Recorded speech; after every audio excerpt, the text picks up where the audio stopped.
Welcome to this explainer. Now, let me ask you something right off the bat. When you hear the word marketing, what instantly pops into your head? Is it flashy ads? Pushy salespeople? Maybe a slick PR stunt? Look, you're definitely not alone if you thought of those.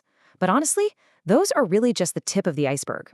Today, we are decoding what marketing actually is. And more importantly, we're going to laser focus on where the true value of a product actually lives, in the mind of your customer. So here's our game plan for today. First, we'll rethink what marketing actually means. Second, we'll break down the jump from needs to wants. Third, we'll figure out the critical difference between customers and users. And finally, the big one, how customers actually determine value. All right, let's jump right into part one, rethinking marketing. As you'll see, it goes way beyond just selling and running ads. To really wrap our heads around marketing, we've got to take a quick look at how trade has evolved over time. I mean, think about it. Back in the production era, it was all about cheap mass production, just churning stuff out as fast as possible. Then we shifted into the product era, where it was all about tweaking features and upping quality. Next up was the selling era. Think aggressive buy one, get one free promos just to clear out warehouse inventory. But then the internet hit. That ushered in the customer era, forcing businesses to really tailor their stuff to specific digital niches.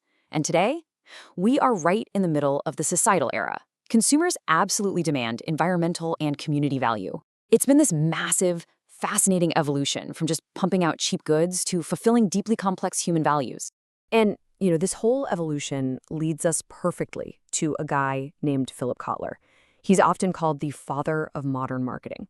He defines marketing as the process by which companies create value for customers and build strong customer relationships in order to capture value from customers in return.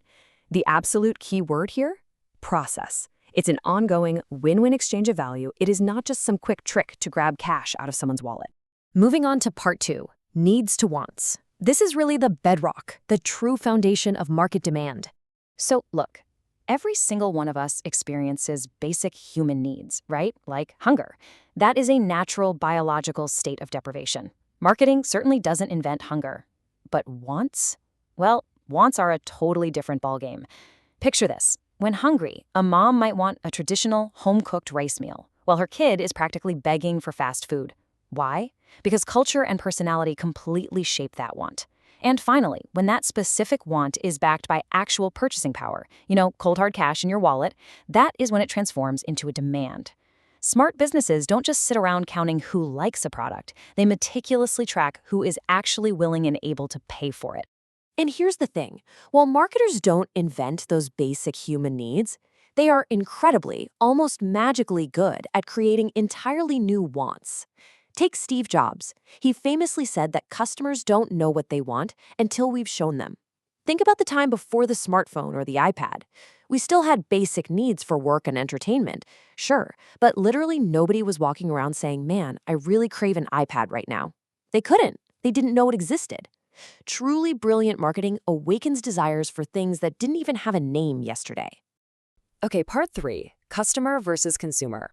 Who are you actually selling to? Let's imagine a mother buying some raw beans from the local store to make a traditional sweet soup, or chat. In this scenario, she is the customer. She's the one physically paying for the ingredients, swiping the card, making that final purchase decision.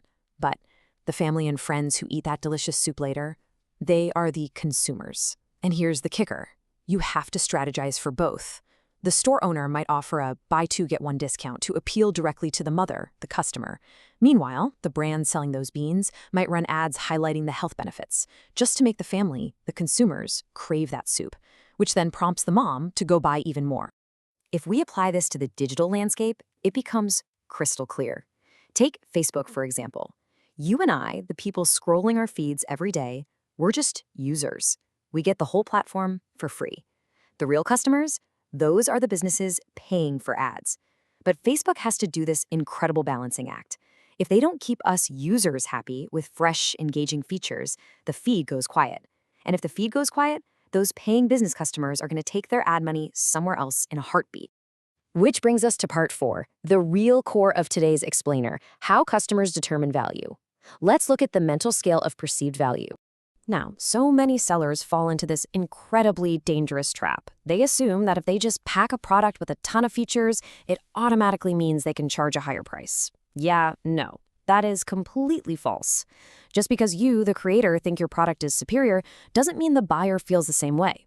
Value doesn't live on a spec sheet, my friends. It lives entirely, 100% inside the customer's mind. Think of customer perceived value as a giant mental scale. On one side of the scale, you've got expected benefits. And buyers aren't just weighing the physical functions of your product. They are heavily weighing service quality and emotional benefits. On the other side of that scale, costs. And this is absolutely crucial. Cost is not just money. It is the time spent acquiring the product. It's the physical effort required. It's the psychological risk involved in making that choice. Customers are constantly, almost subconsciously, weighing all of these factors against each other before they hit buy. And you know what's wild? Context can completely tip this scale. Just think about drinking a glass of wine at a nice restaurant on the ground versus sipping that exact same wine on an airplane. The physical product? Identical. But the elevated status, the relaxation, and that unique emotional benefit of being at cruising altitude, that causes the perceived psychological benefits to absolutely skyrocket. And that right there is exactly why a customer will happily accept a much higher financial cost for a drink on a plane without even blinking. Or let's look at a more everyday scenario. Let's say you have this massive craving for a specific, highly rated bowl of beef noodle soup, bun bowl. But the shop is all the way across town. Meanwhile, right next door, there's a super convenient stall selling banh mi. If you decide to make the trek across town for those noodles, what does that actually mean? It means the emotional benefit of satisfying that specific craving is so intensely high that it easily outweighs the significant costs of your time and effort. The perceived value of that distant bowl of noodles just totally dominates the mental scale. Because of all this, marketers have to walk a really tight rope when managing value expectations. Think about it. If you set expectations too low, you just won't attract any buyers. But if you overhype a product and set expectations way too high, you create severe disappointment, which literally drives your customers straight into the arms of your competitors. The ultimate goal is that just right Goldilocks sweet spot. When the perceived value perfectly matches or maybe just slightly exceeds expectations, you generate immense satisfaction. And that satisfaction, that builds lasting loyalty and incredibly powerful word of mouth. So as we wrap up, remember that marketing is ultimately the art of sustainable value exchange. Before you launch your next campaign or roll out that shiny new product, you need to pause and ask yourself one very sharp question. When all the expected benefits and all those hidden costs are weighed on that mental scale, where does your perceived value truly stand in the eyes of your customer? Give that some thought. Thanks so much for tuning into this explainer, and we will see you next time.